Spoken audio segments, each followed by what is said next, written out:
بسم اللہ الرحمن الرحیم۔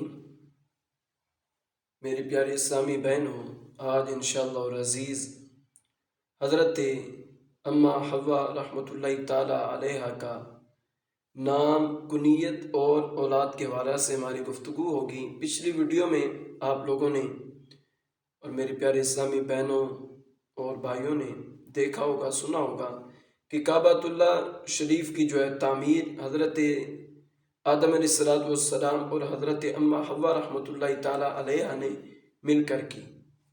تو آئیے ہم لوگ اپنی گفتگو کی طرف چلتے ہیں کہ حضرت اماں حوا رحمۃ اللہ تعالیٰ علیہ کا نام مبارک جو ہے وہ حوا ہے۔ کیا ہے؟ حوا ہے۔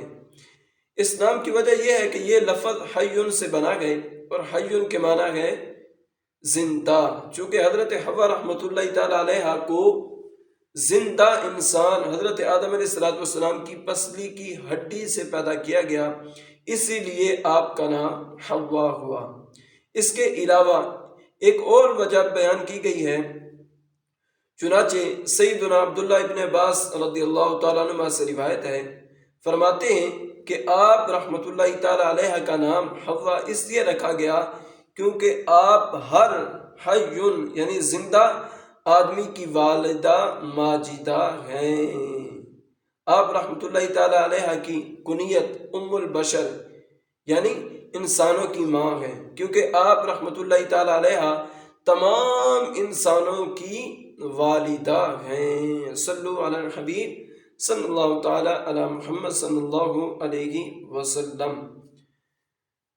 اولاد کے بارے میں بھی سماعت فرما رہے میری پیاری اسلامی بہنوں، حضرت سیدنا آدم علیہ السلام اور حضرت سیدتنا حوا رحمۃ اللہ تعالیٰ علیہ کے زمین پر آمد کے 100 سال بعد یا 120 سال بعد ان کے ہاں اولاد کا سلسلہ شروع ہوا، اور ہر حمل میں جڑواں بچے پیدا ہوتے۔ اسی طرح 20 مرتبہ کے حمل سے 40 بچے پیدا ہوئے، جبکہ حضرت سیدنا شیش علیہ السلام تنہا پیدا ہوئے۔ ان کے چہرے مبارک پر نبی آخر الزمان رحمت عالمیہ صلی اللہ تعالیٰ علیہ وسلم کا نور چمکتا تھا۔ جب آپ کی پیدائش ہوئی تو فرشتے حضرت آدم علیہ السلام کو مبارکباد دینے کے لیے حاضر ہوئے۔ سبحان اللہ، سبحان اللہ۔ صلو علی الحبیب صلی اللہ تعالیٰ علی محمد صلی اللہ علیہ وسلم۔ میری پیاری اسلامی بہنوں، تو کل انشاءاللہ العزیز آگے اولاد میں طریقہ نکاح کس طرح تھا، اسی ٹاپک کے اوپر ہماری گفتگو ہوگی۔